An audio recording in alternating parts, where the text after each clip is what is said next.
Hey, I'm Natalie Potts, and this is the Natalie Potts podcast. If you want to talk about your business, your life, your health, and more, then you are in the right place.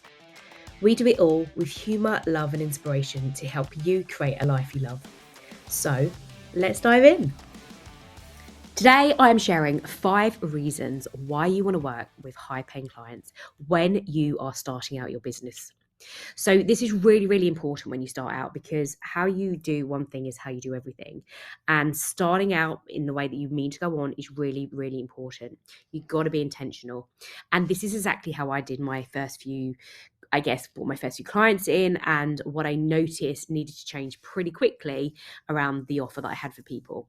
It was like a couple of hundred to work with me for 3 months, and I knew that had to change. And I'm going to share the 5 reasons why you need to change that. So when we work with people that are seen as high ticket, or we attract high paying clients, you will find these people have more logic. The decision, the commitment, it's a very different type of buyer, because their belief is already there. They want it. They know the promise. They want the end result. They can see it. They've got a good vision. They know what the end result looks like. Okay. So when we say begin with the end in mind, they are that type of person that's doing it straight away. They are invested. You want to work with people invested. So most people want something, but they actually don't believe that they can have it. And that narrative is in their subconscious. And whether we like it or not, we have to unpack that and explore it, because that is the biggest blocker. So this is why I always work with mindset before strategy, because we've got to unpack that mindset part.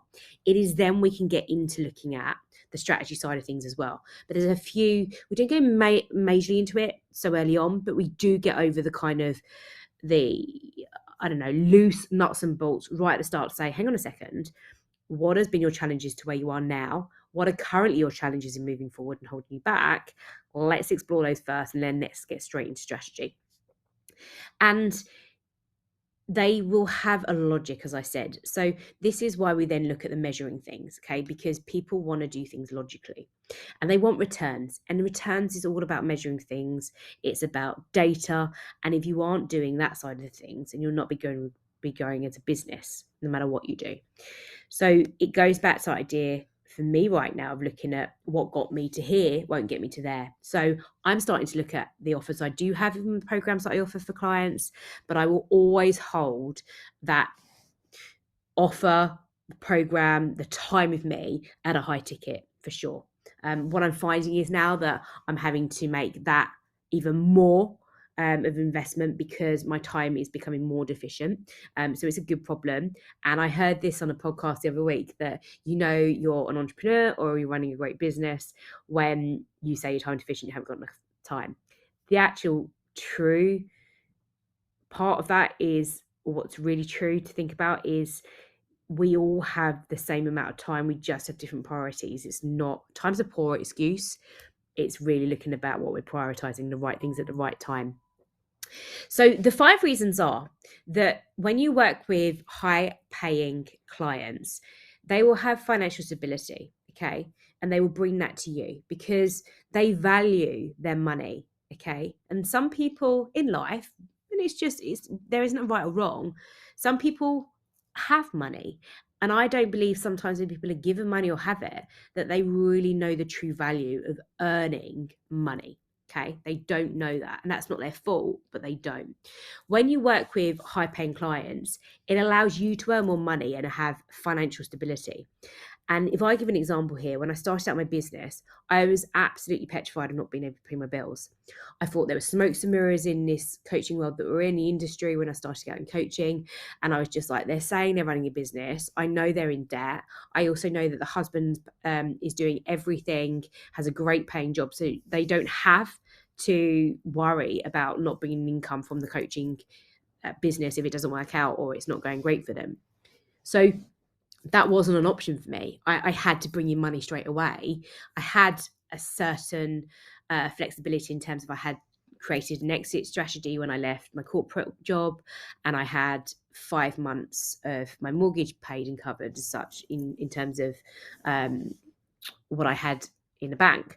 But there was still a real fear factor for me around stability of money. And I believe that with money, it can be a fear that drives you, but it can be a very, very thin line on a fear that actually overwhelms you and uh, is probably not the place you want to be, because the thoughts, the self-doubt, um, yeah, those fears are 10 times. So I think you've got to understand yourself really well and your boundaries, and you've got to understand what's that tipping point for you, and what could be a trigger of, actually, that's too much stress for money that I can't find every month and it's going to stress me out more, and actually that comes across in my energy, and I just find I'm not showing up for people, I'm not showing up for myself, and I'm not running my business in the best way I could be, versus that driver of, look, it's tense, but I'm going to go for it, I'm going to smash it out of the park. I think you've got to really think about where you sit within that.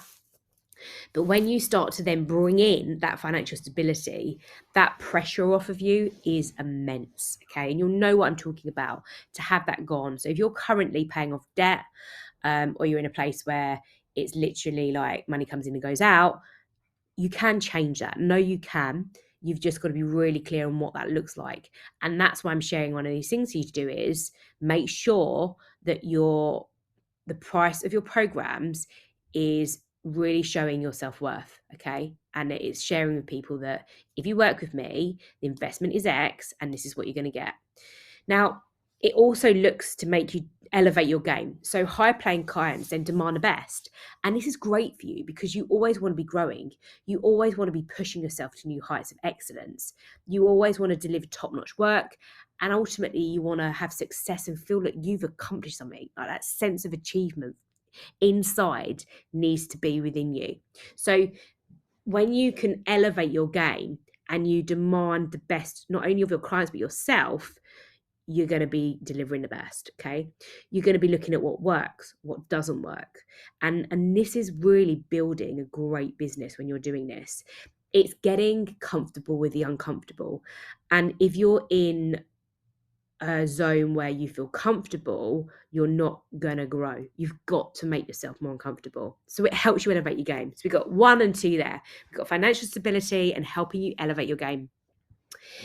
3, this is around improving your networking. I sometimes use the word connections quite a lot. Connecting opportunities. High paying clients often have extensive networks. There is a potential for valuable referrals, introduction to high profile clients, and you can start to really, again, up your game in terms of how you show up.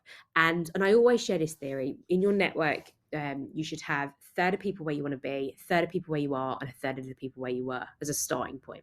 Then you can look at how you have, again, those boundaries. But when you start to immerse yourself in worlds where you want to be, you up your game. You've got no choice. You just do. You start hearing different language. You start becoming a better version of yourself. You stretch yourself. It's one of those almost that you can hear it, but until you go and do it, that's when you can truly believe it. But know that it's true. People that surround themselves with, and invest in people where they want to be will have different levels of success. And we talk a lot about this idea of why do some people make it, why don't some. I think there's a level of people have to be consistent. I talk a lot around this level of you have to ask for more and create your opportunities and do something that others aren't prepared to do. And you've got to invest. You've got to take big risks. Invest, first of all, in yourself and then in others to help you get where you want to be. So really think about who in your world is somebody that you can go and meet, connect with, build a relationship with, and business is about relationships, and help grow you and your business, and actually help make sure it works both ways. This isn't one-sided in what do you take. It's about you building a relationship with them. The 4th reason here, so I want you to think about confidence is key. Successful people that are working with high paying clients give you a sense of accomplishment and confidence in your abilities. So your confidence will soar when you start to feel like you're a superhero. And I know that can sound a little bit geeky here, or thinking like, well, I don't want to be that. It's about my client's agenda. Yes, but you want to feel at your best as well. Okay. When you show up in a space where you can be your best, you will give so much more to your clients. So again, it's like the art of reciprocity. I can never say that word. but you know what I mean. If you've read the book The Go-Giver by Bob Burg, incredible book, all around again, that when you give to someone else, they feel inclined to give back to you. It's a very different way of looking at business. When your confidence soars, you will feel that you can take on any challenge that comes your way. Now, confidence to me is around knowledge, it's around experience, and it's around a spark of belief. You know, you might not even have that belief in yourself, but someone else has it in you. They see potential in you. When you bring all those together, the outcome, the result is confidence. It's not a prerequisite. So if you say that confidence is holding you back, have a look at where your knowledge is, where your experience is, and where that belief factor sits for you. Finally, I want to share that the fifth reason and the ways to get high paying clients is that it's not about working hard and playing hard. It's about working smarter, not harder. And again, we hear this phrase a lot, but what does it actually mean to you? That's what I want you to think about.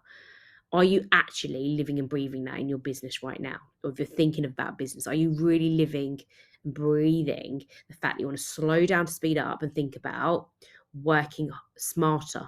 What does that look like? When you're earning more money from fewer clients, you can afford to cut back your workload.